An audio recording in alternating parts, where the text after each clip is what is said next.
The forest is an abbreviation meaning fostering reforestation and environmental sustainability and tourism in the Akyem Abuakwa enclave. We had issues with environmental degradation and its associated menaces. If you look around the Atiwa forest, there's a lot of destruction going on there. When I started with the team, I think if you go there within a period of 2-3 times, you get to know the community themselves are fed up of the destruction that is going on. So there was the need to make sure that the environment is reforested and then sustained.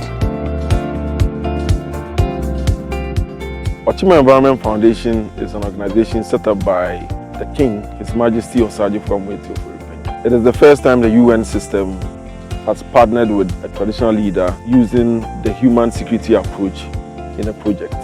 The FOREST Okyeman project is made up of 5 UN agencies: UNDP, WHO, UNICEF, UNV, and UNEP.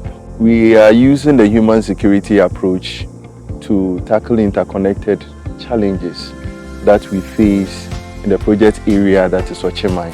Our focus areas are 3. We have environment, health, and education.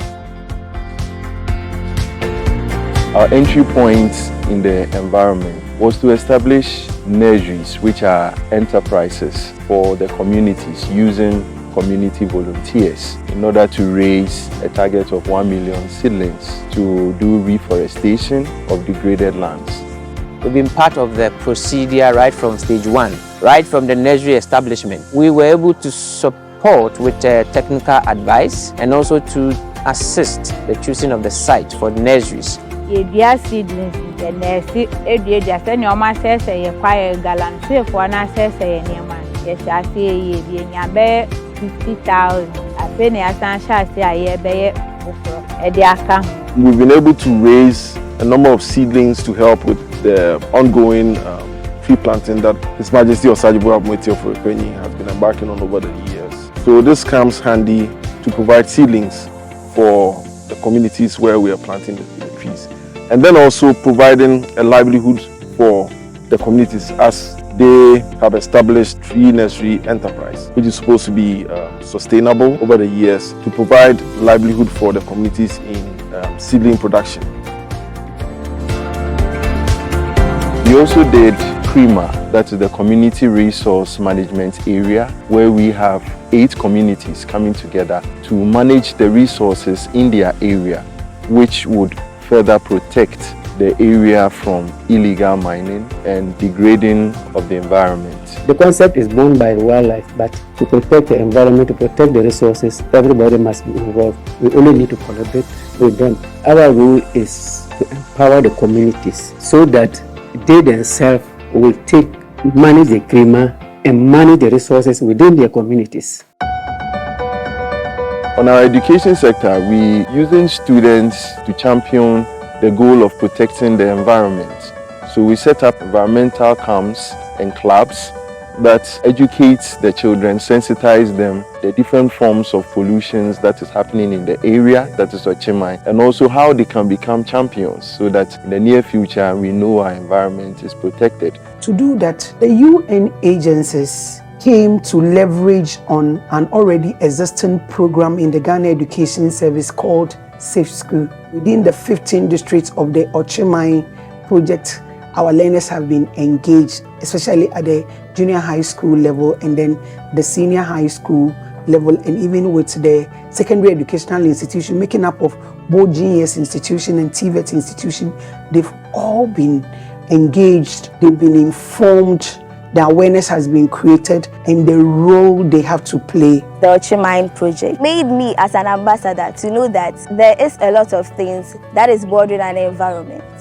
And there are things that we as ambassadors can do which can help our environment. We studied something like the illegal mining. And we got to know that when they do the illegal mining, they use some chemicals which gets into the soil. And after they are gone, it becomes hard for farmers to be able to plant their crops. Recently, I joined the environmental club. And in the environmental club, they taught us about some of the environmental issues. which include land degradation, water pollution, and air pollution.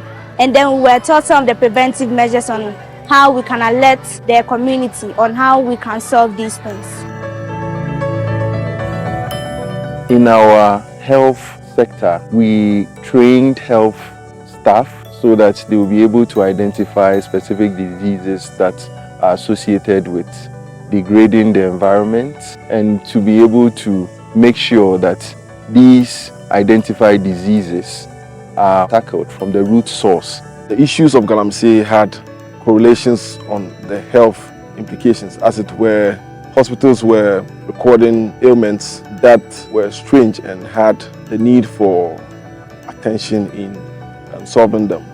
Therefore, this allowed us to tackle nutrition, tackle issues about water pollution, tackle issues about adolescent girls who are absent from schools. Last 2 years, we received some funding from the Okyeman project to train some of our staff on IYCF, that is infant and young child feeding. We pulled the nurses from all the 7 sub-districts within the municipal.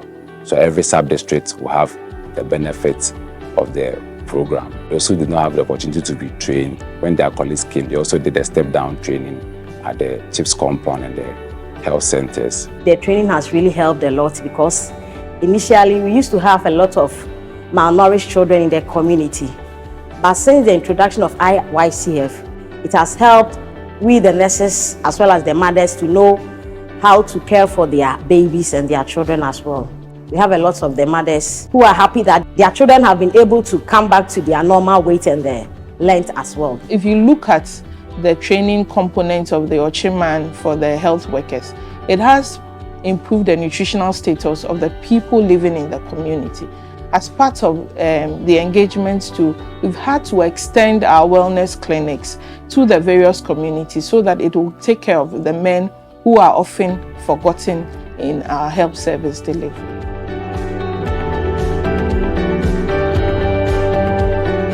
The greatest impact of this project from the traditional authorities' perspective is the fact that we've been able to build the confidence of the community towards the protection of the environment. We are hopeful that by the close of the project, we would have been able to help the people to become resilient in order for them to be able to wake up and put managing their resources into their hands, and also for them to find enterprises that are green, that will support the environment and make sure that the whole of Ghana benefits from the activities that happen from this project.